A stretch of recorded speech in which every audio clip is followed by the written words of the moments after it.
Hey guys, I'm here with Jessica Donnell. She is the lead robot inspector with us. Jessica, thanks for joining us. Hi, thank you for having me. So what does the role of the lead robot inspector entail? So I'm here with a group of other robots inspectors, and I am their lead so that if there were any questions or things like that, they would come to me and I would, have the final say. But the big thing that we are doing is inspecting the robots to make sure that they're legal, they're following all the rules, and it's safe and fair play for all of the teams. So of course, when you inspect too, you also want to follow up with the team maybe afterwards. Absolutely. So there could be issues, and we would give advice on how to fix those issues, or if they wanted us to, we would jump in and assist the team with making corrections to their robot. Again, sometimes it can get a little rough out there, so after play, if there was a problem, we would go with the team and just kind of offer suggestions or help if they would like us to, or, continue just to make sure that all the teams are playing fair and safe.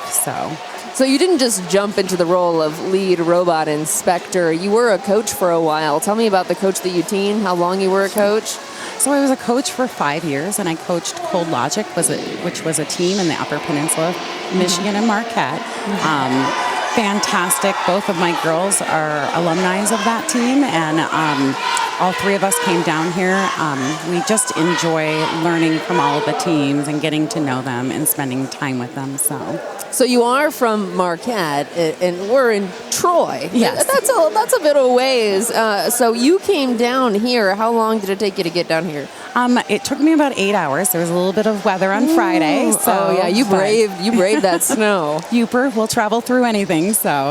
But I am so excited to be down here. I've learned so much, and excited to take some of those things back to the UP.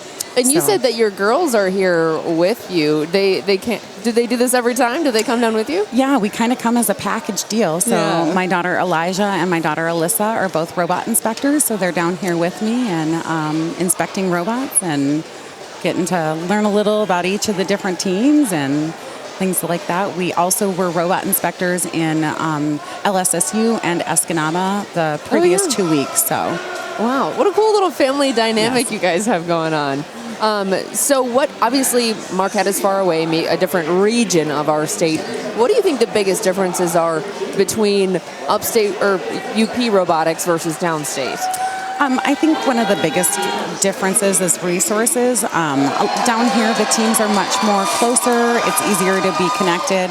I have to laugh because one of the teams told me that they could throw a rock and hit 10 more teams. And in the Upper Peninsula, we're just a little more spread out, so you have to do things a little differently to connect with another team to get that support and things like that. So we use a lot more WebExes and or other digital ways to talk and teach and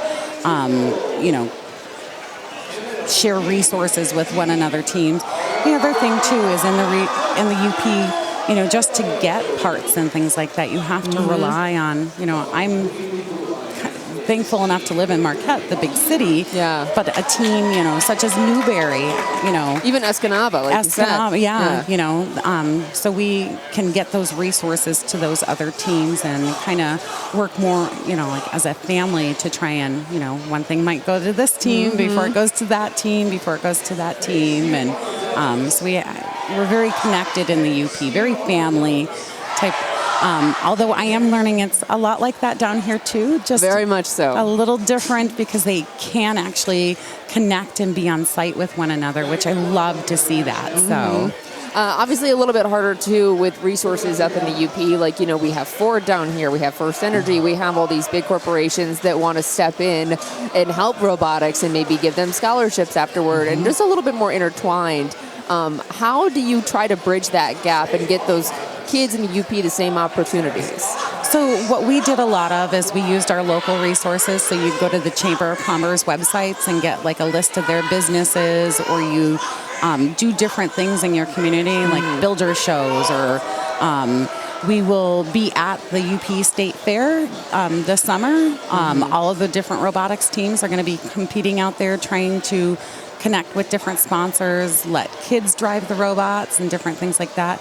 A lot of letter writing we do in the UP where we reach out to those different businesses and try and connect with them. And a lot of times those are their next employees. So they will start to connect with them, and we start to build those, not just the student getting the money, but also that connection with that business so that they have jobs later on. And so it's twofold on that. So yeah, I'm sure a lot more like smaller donations than those big ones that other companies have to. Yes, the majority of our donations were very, very small, which means you have to get a lot more of those donations than just one big lump sum. Correct. A lot more legwork. Yes, but they're more invested, I think, sometimes where, the dentist office that gives that $100 is then right there with the team, with their sticker on it, proud to be, a sponsor of that team. So, yeah, those are like community correct businesses and things that you go to every day. Absolutely. So, and they're family members too,